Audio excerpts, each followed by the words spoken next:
Okay, imagine this. You got 10 inmates, right? Some facing murder charges, and they just vanish overnight from a New Orleans jail. And get this, they leave a note saying, "Too easy, LOL." I mean, how on earth does that even happen? It's pretty staggering, isn't it? It really makes you stop and think. So in this deep dive, we're going to try and unpack exactly that this incredible jailbreak. Right. We'll be digging into the news reports, the official statements, expert takes, just trying to piece together how it unfolded, who these guys are, and maybe the biggest question, what went wrong? What were the vulnerabilities? Yeah, because the initial reports, they really suggest this wasn't just dumb luck. No, not at all. Sources are pointing pretty strongly towards, significant security failures and even the possibility, a very real one, of inside help. So we want to get past that initial wow headline, give you a clearer picture of the timeline, how they actually did it, and why this whole thing is raising such huge red flags about jail security, not just there, but maybe everywhere. Exactly. It touches on wider issues. So let's jump in. The morning of May 16th, 2025, what do we actually know about how things went down minute by minute? Well, the timeline that's emerging is kind of unbelievable, actually. Around 23 minutes past midnight, 12:23 a.m., somehow these inmates managed to rip the sliding door of their cell right off its tracks. Just rip it off. Apparently. And then, get this, only about half an hour later, by 12:53 a.m., they're physically outside the jail walls. Yeah. This wasn't like someone forgetting to lock a door. No, definitely not. The way they got out, it suggests, a lot of determination and maybe some planning. They apparently ripped a toilet right off the wall. Which we'll come back to, because that's important later. Exactly. And then they basically used that opening, broke through some metal bars around plumbing access, and the reports mentioned something really specific: clean cuts on those bars. Clean cuts. Okay, so that makes you wonder, could you really do that with like a sharpened toothbrush or something you find in a cell? That's the big question, isn't it? Or does clean cuts immediately scream tools? Tools that shouldn't have been in there. Right. And then getting out of the building itself wasn't exactly low-key either. There's surveillance footage, apparently, showing them climbing down a wall. And then they actually crossed a highway, a live highway. Wow. But wait, there's more. They were seen leaving through a loading dock area, and they used blankets, somehow rigged up blankets to get over a fence, topped with barbed wire. Clever in a terrifying way, using blankets to defeat the wire. Yeah. And then, almost like a final act, they changed clothes in a nearby neighborhood. I mean, the whole sequence just seems so planned, so audacious. And audacious is definitely the word for the messages they left behind. That "too easy, LO" is the one grabbing headlines, obviously. Reportedly left with an arrow pointing right at the hole they made. Seriously, an arrow? Yeah, and a smiley face, too. Plus another message, apparently partly smudged, but basically daring the officers to catch them. It's pure taunting, like they're rubbing it in. Which just brings us right back to that massive question, how? How could a group, including guys facing murder charges, pull off something this elaborate? And the answers seem to point to some really deep problems with security and just the building itself. Absolutely. Sheriff Hudson, she's been pretty vocal about the infrastructure problems, hasn't she? Especially what she called defective locks. Yeah, she put a number on it, too. Said it would cost something like $5.2 million just to replace them. And that suggests this wasn't a new problem. This sounds like something that's been maybe simmering for a while. Basic security stuff, needing funds that just weren't there. It's a classic deferred maintenance issue. You see it in lots of public facilities. But in a jail, the stakes are so much higher. Totally.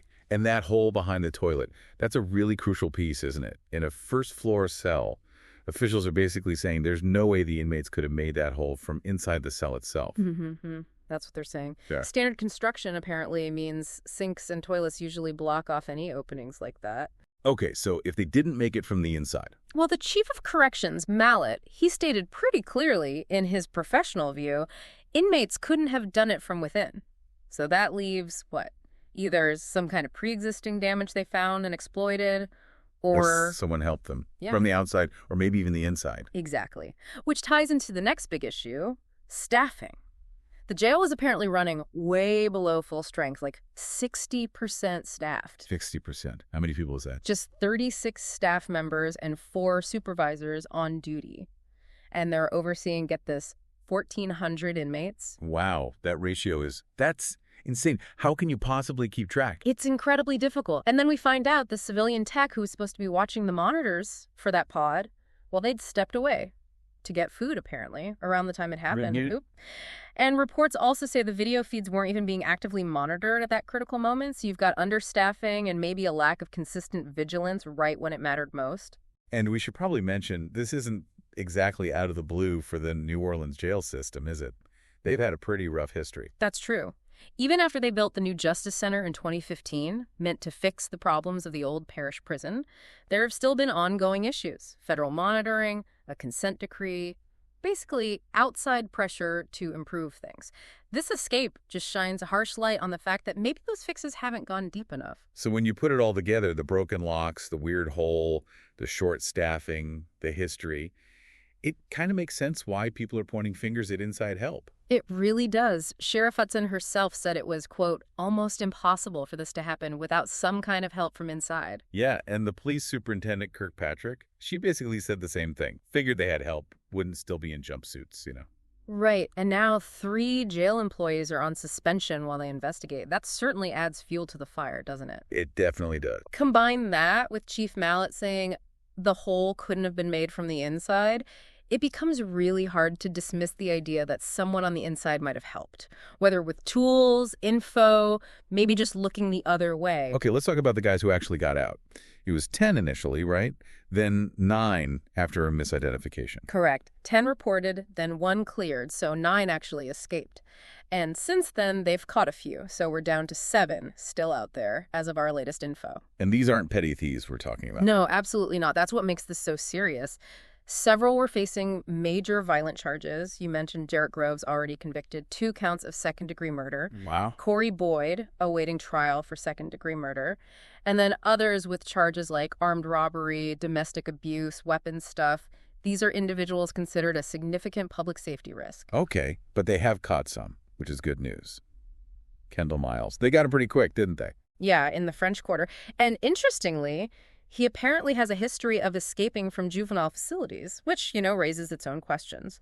Facial recognition tech helped nab him. And 2 others.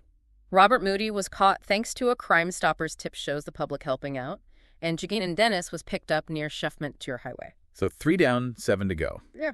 And the manhunt must be massive. Oh, it is. You've got local NOLA police, state police, the FBI, U.S. Marshals. Everyone's involved. Superintendent Kirkpatrick called it a comprehensive response. Are they offering rewards? They are. They've bumped it up. Total reward is now up to $12,000 for information leading to capture. And they're warning people not to help them. Right. Very clearly. Yeah. Anyone caught hiding or helping these escapees is facing charges themselves. And crucially, they've also taken steps to protect victims and witnesses connected to the escapees' original crimes. That says a lot. It does. They actually relocated at least 1 family for safety. That really drives home the perceived danger here. Now, there was some heat about how long it took for the news to get out, wasn't there? Between the escape and the public being told. Yes, significant criticism. Both the DA, Williams, and the Attorney General, Murrell, came out strongly condemning the delay. It was several hours. Several hours? Why so long? Well, Sheriff Hudson's explanation was basically twofold. First, they needed to sweep the facility, figure out exactly who was gone, secure the place. Second, she said their priority was notifying the victims first before a public announcement. Okay, I can see the logic in notifying victims, but hours feels like a long time when dangerous people are out. It's a tough balancing act, I suppose. But yeah, from a public safety perspective, every hour counts. That delay is definitely something being looked at very closely. So, stepping back a bit, how does this kind of escape stack up nationally? Is this like a common thing? That's a really good question. And the answer is mostly no. This type of escape is not common. When you look at the stats, and there was one study looking at over 1,100 escapes in 26 states over 5 years, the vast majority are what they call walkaways. Walkaways. Yeah, guys slipping away from minimum security places, work crews, halfway houses, usually lower risk offenders, non-violent stuff. Okay. So this New Orleans situation, violent charges, secure facility, bold breakout, that's different. Very different. Escapes like this, involving violent inmates from supposedly secure jails or prisons, they're considered extremely rare, which is why this one is such a big deal. But escapes do happen. Is there a common thread nationally, like reasons why they occur? There often is, yes. And it echoes what we're hearing from New Orleans. Chronic understaffing is a huge factor nationwide. Jails and prisons struggle to hire and keep staff. Low pay is often cited, sometimes less than, say, working at Walmart for a much tougher job. Wow. And aging infrastructure, crumbling buildings, failing locks, that's another common theme. So the New Orleans issues the staffing, the $5 million needed for locks. They fit right into that larger troubling pattern. Do they usually catch escapees? Actually, yes. The national recapture rate is quite high statistically. Over 92% are eventually caught. But the damage they can do while they are out, that's the worry, like that tragic case in Texas a while back. Right. Okay, so let's try and wrap this up. Key takeaways. We've got this incredibly bold escape, 10 inmates initially, 9 confirmed, now 7 still at large, many facing serious violent charges. And it looks like it happened because of a perfect storm of problems. Weak infrastructure, like bad locks, maybe that suspicious hole in the wall, plus serious understaffing. And a very strong suspicion backed up by officials and employee suspensions that there was inside help involved. Can't forget the taunting message, too easy, Lowell. Right. And while 3 have been caught, there's this massive manhunt underway. The whole incident is putting the jail, its funding, its staffing, its procedures under a huge microscope. And that delay in telling the public is still drawing fire. That sums it up pretty well. It's a situation that really exposes the vulnerabilities when funding, staffing, and basic security measures don't line up, especially when you're dealing with dangerous individuals. The ongoing investigation, hopefully, will shed more light on exactly how the inside help, if any, worked. It really leaves you thinking, doesn't it? What does something like this say about the bigger challenges? Trying to keep facilities secure, finding the money, getting enough staff. How do you balance all that? And when a breach this bad happens, what does it do to people's trust, to their feeling of safety? That too easy, LOL note. Maybe it's not just a taunt. Maybe it's like a symptom, a sign of deeper problems in how we manage, or maybe fail to manage these facilities. Something to chew on long after we finish up here.